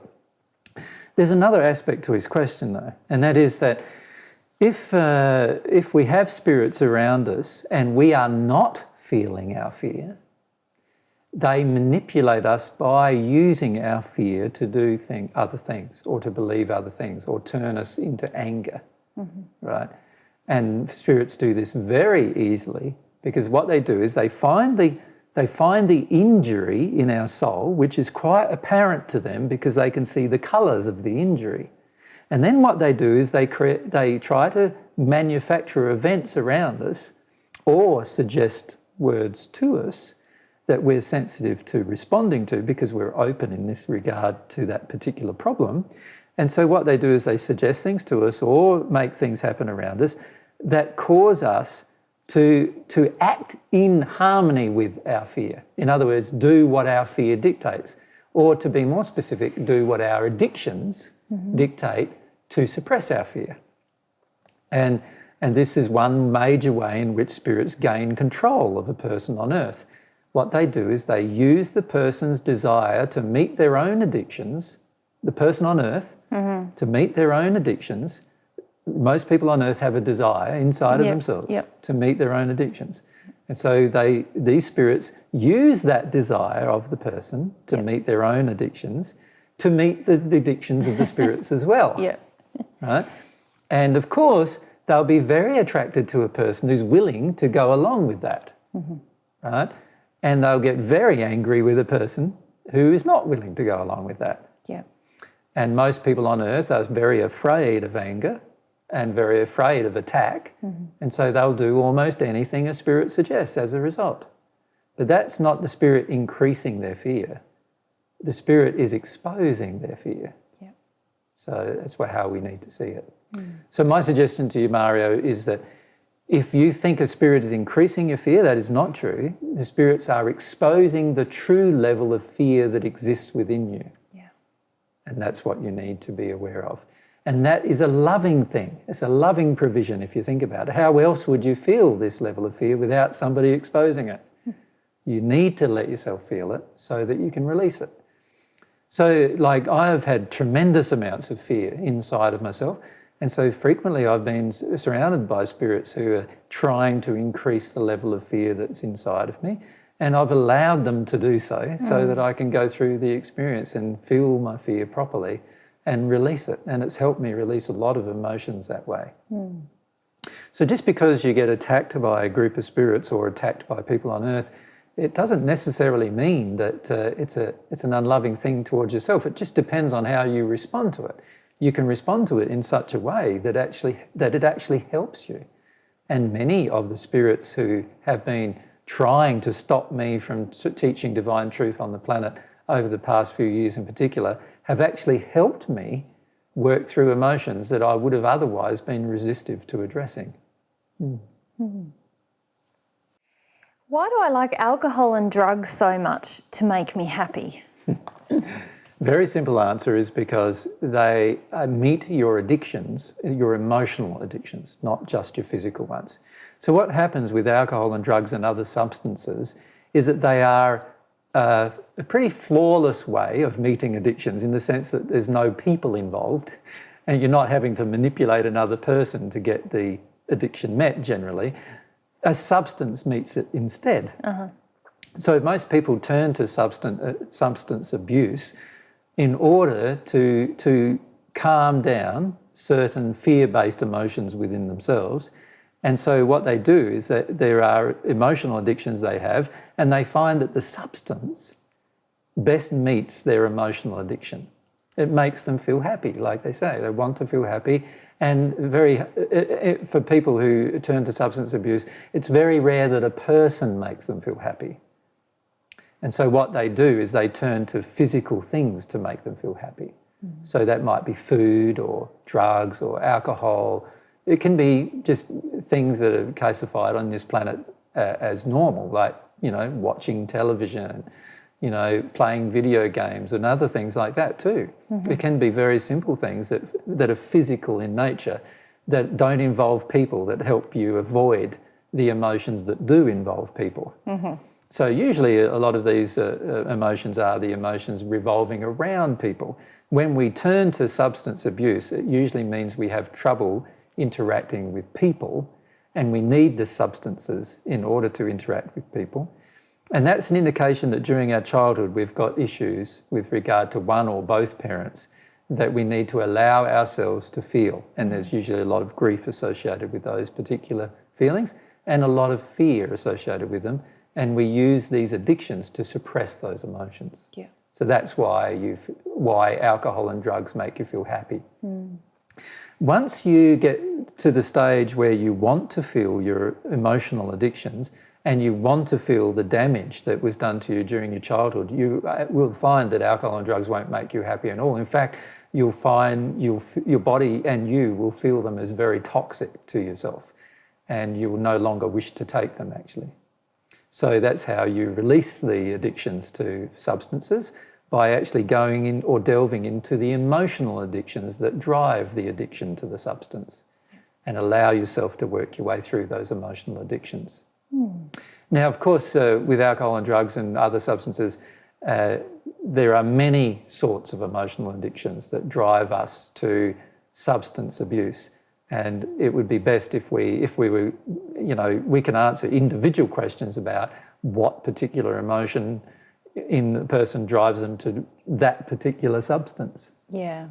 And so forth. So why is it that some people are driven to food when other people are driven to alcohol, when other people are driven to marijuana or drugs, when other people are driven to watching television all the time and tuning out of their life, when other people are driven to sex, when other people are driven to work, to work harder and work longer and all those kind of things. What causes these different addictions? Well, different emotions inside of us cause, the combination of different emotions inside of us cause an addiction to a specific thing. Yeah.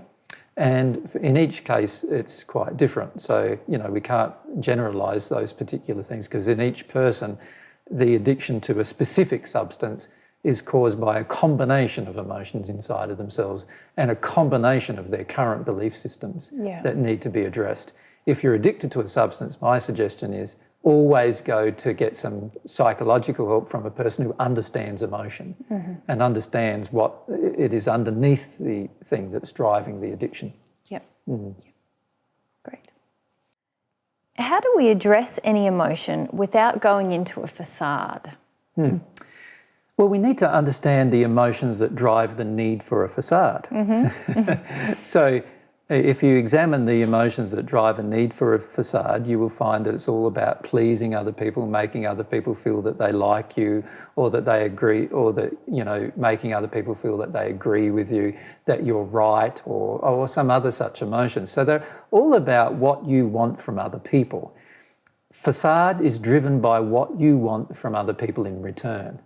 So to avoid emotions, to get into emotions without going into facade, you've got to give up the things you want from other people. And you've got to give them up emotionally. So you'll need to go through the emotions of all the things, the addictions that you have, of all the things that you want from other people. And once you give up those things, you'll find you won't revert to a facade at all. You will always be true to yourself under all circumstances. You won't revert to falsifying your own demeanour or appearance or emotions in order to please somebody. But to do that, you have to go through the emotions that cause you to want to please somebody. Yeah. You have to be willing to go through those. And usually there's a lot of fear associated with those emotions. We're afraid of disapproval. We're afraid of being humiliated, being condescended to. We're afraid that people would see us as an idiot or stupid, or that we're afraid that they'll judge us as unloving or unkind, and there's just so many that we could list. So it requires, again, a large deal of honesty on the part of the person who's going into a facade to find the reason why they want to. Yeah. My suggestion to people is, if you know or other people have told you that you're often in facade, my suggestion is look at all the reasons why you want the facade. Why are you addicted to the facade? Why do you want to engage the facade? Why do you want to portray yourself to be something that you're not? Deep down, there'll be emotions that you feel like the real you is not good enough for other people. But on top of that, there'll be fears of what other people might do to you if they think you're different to them. And on top of that, there'll be a whole heap of addictions that you continually engage, of which facade is one of them, in order to make yourself appear to be different than you really are. While you engage a facade, you are harming yourself because you're not honouring who you really are, the person that God created. But you're also harming every single relationship. Yeah. Because every single person thinks they're getting someone that's not the real you. It's not the real you. It's somebody completely different. Well, they think they're getting you and they're not getting the real you. They're not getting the real you. Yeah. They're getting someone completely different. And so they think they're having a relationship with the real you, but they're actually having a relationship with a person who doesn't exist. Yeah. And sooner or later, when you get out of your facade and into, your real self, they might realise that, and they might find that they don't want to have a relationship with you either, because you've been falsifying your true self for such a long time that they might go through lots of anger and rage about the fact that you've done that. Yeah. And they might feel that they can no longer trust you, and they might have other emotions as well. So a facade can be not only very damaging to yourself and to your own soul, but it also can be very damaging to your relationships. You need to work through the reasons why you're in a facade, get out of the facade, be your true self, and then you'll attract people who will enjoy your true self. Mm-hmm. And also you'll feel much more comfortable with yourself. Yeah. So I feel it's about going through the emotions that cause the facade first, rather than trying to get into emotions underneath that. So a person who goes through the emotions that cause the facade, getting out of the facade, and then when they get into the deeper emotions, they don't revert to the facade every time they feel an emotion. Yeah. Yeah. Yeah. No, that's helpful. Yeah. Good. Can there be justified anger? No, never. So no, there is never a justified anger. All anger is the result of you pretty much not meeting your addictions or not having your addictions met during your childhood, right? And either way, we've got to feel the anger.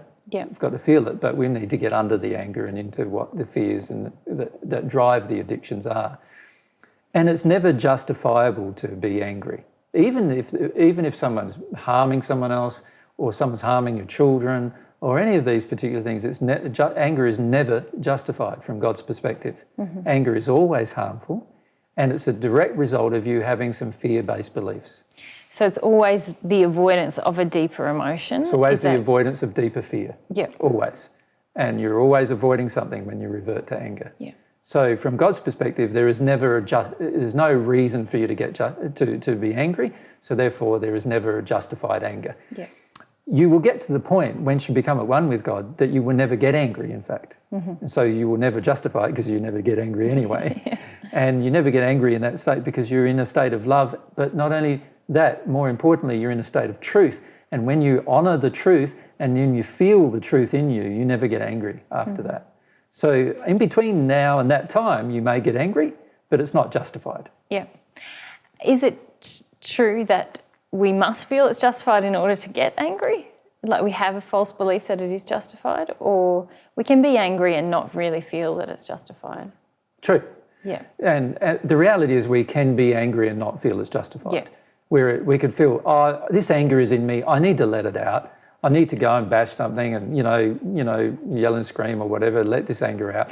But we also understand that this anger covers some deeper things. Mm-hmm. And it's not justifiable for me then to project that anger at another person. Yeah. Like that just harms the other person. Now I'm harming someone else. I'm involving someone else in my own pain. Mm-hmm. That's not justified, ever. Mm-hmm. It's not ever justified to involve another person in your own pain. You need to learn to take full responsibility for your own pain. That's the only way you're going to feel it. So it's not justified to feel anger under any circumstances at all. Mm-hmm.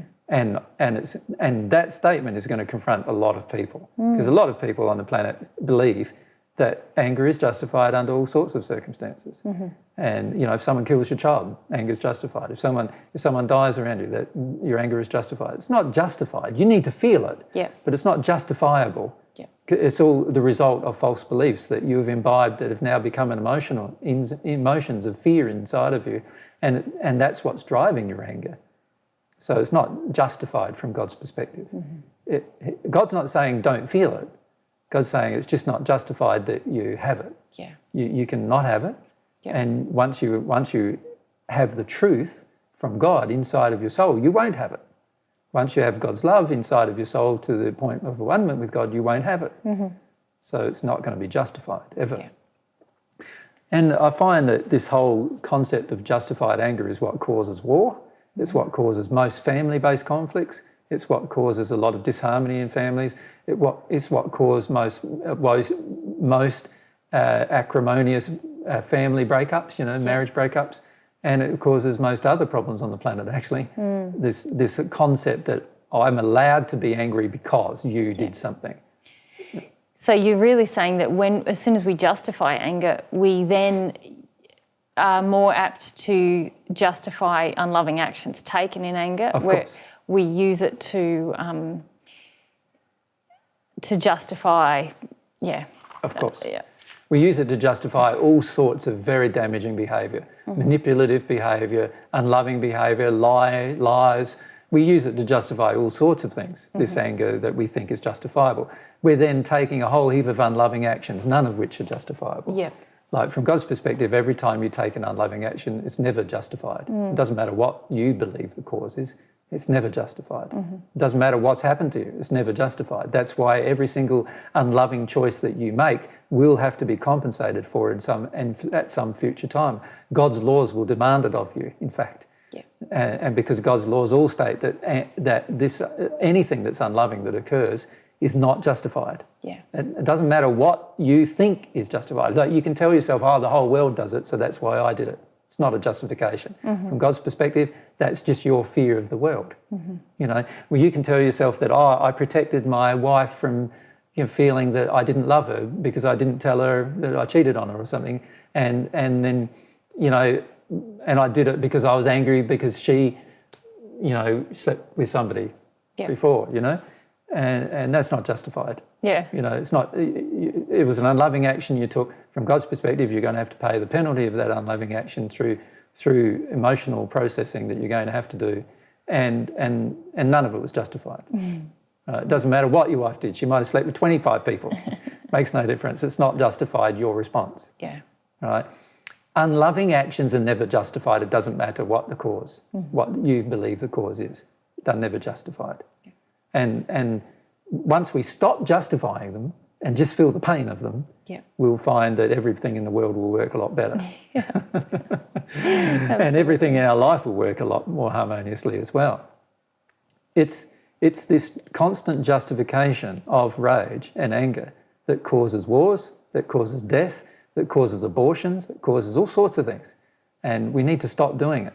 If we're really going to be loving, we need to stop justifying unloving behaviour. Yeah. And anger is an unloving behaviour. It doesn't matter what the reason is. Yeah. Yeah. We will have to go through anger, however. So I'm not saying we won't have to go through anger. We're going to have to, at some point, feel angry about things that have happened to us, because that will help us find our addictions. Yeah. It'll help us find our fears. We need to go through the emotion. Yeah. But I'm not saying that the emotion itself is justified, because it's not. You'll get to the point where you don't feel it, and it's great. Yeah. Great. Okay. Am I responsible for others' pain? Well, it depends. Did you cause it? If you caused it, then you're responsible for it. If you didn't cause it, then you're not responsible for it. Now, of course, it doesn't mean that they think you caused it. It means from God's perspective whether you caused it. Yeah. So the real determination of whether you are responsible for somebody else's pain is whether God or God's laws determine that you are responsible for their pain. Yeah. So, for example, many parents claim that a child, their own child, is responsible for the parent's pain. That's not true. The parent's responsible for the child's pain from God's perspective. That's true. So quite often we have a distorted viewpoint of who's responsible. So what we need to say as a correct answer to this question is, from God's perspective, if you caused the pain in that person by taking an unloving action which resulted in pain for that person, then you are responsible for the pain of that person. Yeah. Even if you caused no pain in the person because they were at one with God, but you took an action that was unloving towards that person, you are still responsible for what they would have felt. Yes. Yes. Right? So even if they felt no pain, you are still responsible for what the unloving action itself was. Yeah. So you become responsible for the unloving action as determined by God and God's laws, not by your own laws or your own mind or your own ideals or your own beliefs. Yeah. So this is where a lot of religious people get out of harmony with love very quickly. They go, oh, the Bible says to me that I'm allowed to pick up a sword and stab somebody with it if they're of a different religion than me. Right? The Bible does, and the Quran both say such a thing is possible and suggest such a thing is possible. Of course, my words in the Bible say that that's not possible. Yeah. But then there's other things in the Bible that suggest that is possible, that it's okay to go to war, for example. There's other words in the Bible that suggest that. Now, if I take up arms and go to war, as a result, and the justification I use is the Bible said it, that I could, or the Quran said I could, then I'm not following God's beliefs anymore, I'm following my own. Yeah. Right? God's beliefs are it's never justifiable for you to harm another person. Never justifiable for you to take their will away from them. It's It's never justifiable for you to murder them. It's never justifiable for you to kill them for any reason, even if they've harmed you. Right? That's God's law. Yeah. And every time you justify that, right, you're basically saying to God, no, none of that applies. Yeah. And as soon as you say that to God, you've basically broken a heap of laws in that process, and you're going to experience some pain as a result of those, the breaking of those laws. So it's very important that we understand this important point with regard to this question. Yeah. So the question, am I responsible for others' pain, is directly dependent upon this, who actually resolves whether you've caused pain or not. And it's God and God's laws that determine that, not yours. Yeah. Yep. So from God's perspective, if you have caused or wanted to cause or thought of causing another person pain, you have broken one of God's loving laws, and as a result, you will become responsible for what happens. And you're responsible even for the use of your will in that way, regardless of... Correct. Yep. Regardless of whether it actually happened or not, in fact. Yeah. So you can even think of doing something and you've already sinned from God's perspective. You've already broken the law of love from God's perspective. That's how fine it is, right? And this is why I said, and that is recorded in the Bible, that if you even look at a woman as to commit adultery with her, you've already committed adultery with her. You've already done it, Yep.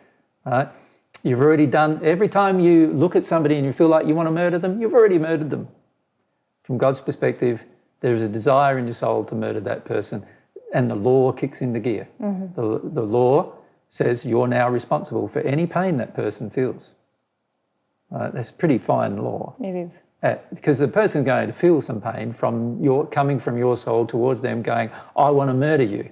There's a feeling coming out of your soul, and it could potentially enter them, saying to them, I want to kill you, I want to murder you, I want to restrict your will. And that if that feeling enters them, you are responsible for their pain. You are. Right? But there is this whole other side of the discussion, which is people who claim that you're responsible for their pain when you're not responsible for their pain at all. Yeah. And often I see parents claiming that their own children are responsible for the parents' pain, and that's not the case at all. Yeah.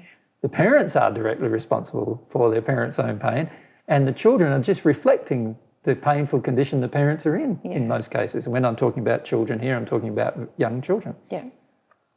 So whenever that parent blames the child and says, you've caused me pain, the parent's way out of line and has caused two pains.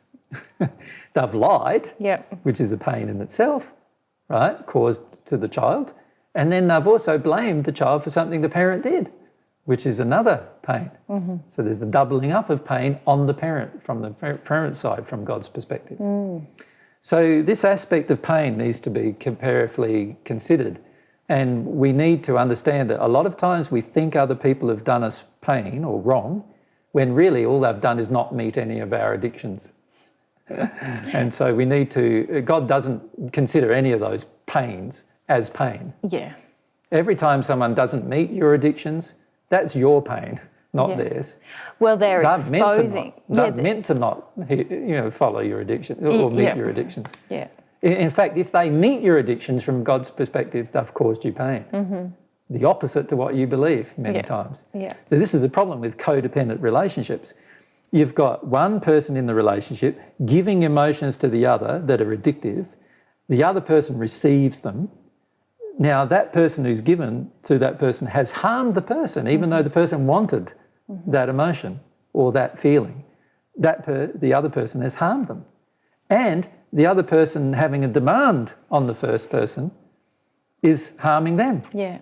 And so you get, in codependent relationships, this terrible cycle of harm upon harm upon harm. And this is why codependent relationships often break up quite rapidly unless the codependency is well established, right, from childhood, well established from childhood. Most of the time, these codependent relationships eventually get to a stage where there's a build-up of pain.